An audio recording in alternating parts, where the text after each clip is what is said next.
Bonjour, aujourd'hui une vidéo pour vous présenter un jeu, un oracle qui n'est pas très connu, j'ai l'impression. J'en ai rarement entendu parler, je l'ai rarement vu en boutique. Il s'appelle le jeu du mage. Donc c'est un jeu de Michael Delmar et il a la particularité d'être illustré par Christian Lacroix, le couturier. Donc il se présente comme ceci, hein, comme un livre en fait, hein, dans lequel vous allez avoir le jeu et le livre avec la signification des cartes, les associations avec d'autres cartes, les interprétations, etc. Le livre est pas mal fichu. Vous avez la description de la carte, l'interprétation de la carte et les associations avec d'autres cartes. Voilà. Alors on va passer au jeu que je vais vous montrer. Donc il y a combien de cartes je ne sais pas vraiment combien il y a de cartes, il faut que je vérifie. Il n'y en a pas énormément, mais assez. Ah, j'ai oublié dans le livre, vous avez aussi plein de méthodes de jeu. Hein, le jeu de la carte, par exemple, le duo, le tirage en croix, etc. Donc c'est vraiment pas mal, je trouve, pour quelqu'un aussi qui débute, par exemple, qui veut un oracle sympa. Je trouve que le livre est simple et facile. Voilà. Donc, on va déballer. Alors, moi, je ne suis pas un pro de la vidéo, donc je fais ça en tenant mon téléphone d'une main et le reste de l'autre main. Bon, le dos des cartes, il est pas fou, hein. C'est rose avec un petit point blanc. Bon, on a vu pire, mais bon, voilà. Les cartes en elles-mêmes, vous allez voir, sont très jolies. Moi, ce que j'aime bien sûr, c'est les dessins qui sont faits donc par Christian Lacroix. Donc la carte est numérotée, il n'y a pas de choses écrites dessus. Ce qui est bien aussi, parce que parfois les textes, ça bloque un peu, je trouve, l'interprétation, ça bloque un peu l'intuition, le tirage intuitif. Donc moi j'aime bien quand rien n'est écrit. Voilà. Alors là, il y a quelque chose d'écrit, parce que c'est une carte spéciale, hein, c'est le mage. Ça va un petit peu être comme la carte bleue dans Béline, en fait, d'après ce que j'ai compris.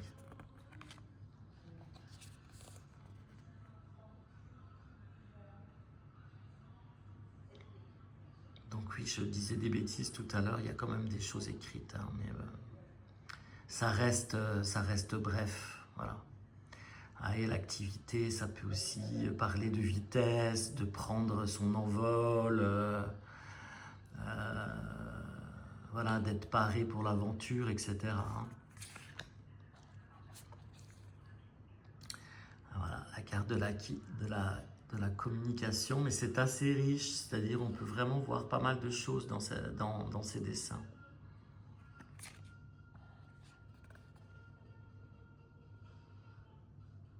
Alors le succès avec un petit personnage.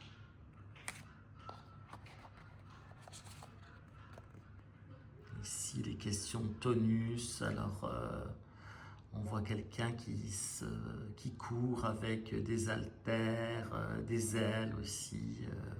Mais il y a des petits détails qui sont intéressants, hein.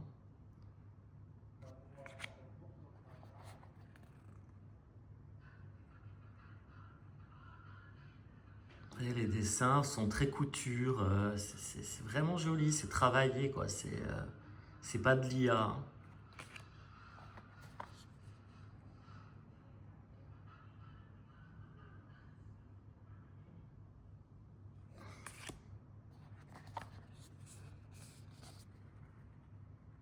Celle-là est très belle, je trouve que les couleurs sont magnifiques.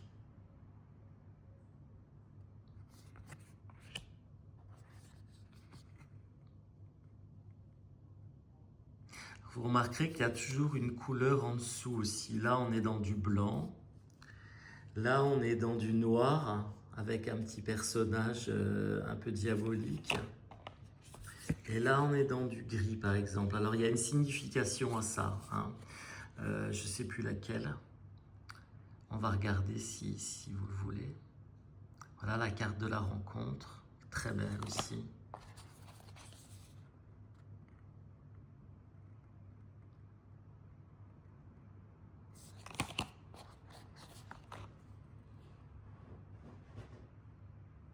C'est comme des tableaux à chaque fois.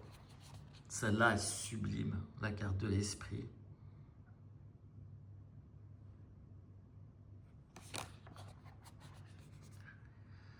L'indispensable amour, bon là, avec un petit héros prêt à tirer sa flèche. Alors là, vous voyez, quand on est dans des choses un peu plus difficiles, un peu plus négatives, entre guillemets, on a la couleur noire. Voilà, là, vous voyez, la colère, ça se dispute au téléphone.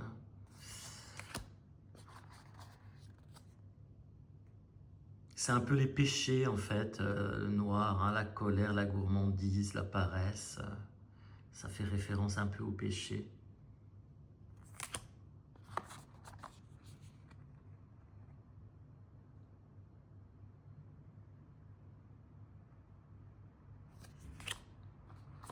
Vous voyez, la jalousie, c'est un péché, je crois.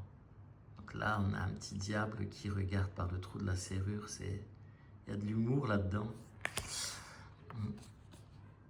Et donc, ce qui est blanc, c'est plus la pureté. Vous voyez, la générosité, l'amour, c'est les bons sentiments, en fait. Ah ben, l'avarice, voilà, c'est encore un péché, l'avarice. Avec le type là qui masqué qui compte ses sous. Mais encore une fois, on peut vraiment interpréter les cartes de façon intuitive, c'est-à-dire on peut voir plutôt quelqu'un qui compte ses sous, on peut voir plutôt le personnage masqué par exemple. Ouais. Donc la signature, ben, ça peut faire référence à des tas de choses aussi, le nom, l'identité, les contrats, les choses administratives. Ici, on a l'inspiration avec un peintre. Celle-là, je la trouve très belle aussi, la carte des études. Mais encore une fois, il y a 3 colonnes. Voilà. Une sensation de construction aussi. Et on finit par l'orgueil, encore un péché, voilà. Avec le personnage qui se regarde dans la glace. Donc voilà, la présentation de ce bel oracle, assez méconnu, qui s'appelle donc le jeu du mage. Donc je ne sais pas si vous le trouverez quelque part, moi je ne sais plus vraiment d'où, enfin on me l'avait offert, voilà, et je ne sais pas vraiment où on le trouve, il faudrait regarder. Donc voilà comment ça se présente, hein, sous forme d'un livre. Donc le jeu du mage de Michael Delmar, avec les dessins de Christian Lacroix, voilà. Bon, moi j'espère que cette petite présentation vous aura plu, et puis je vous dis à bientôt.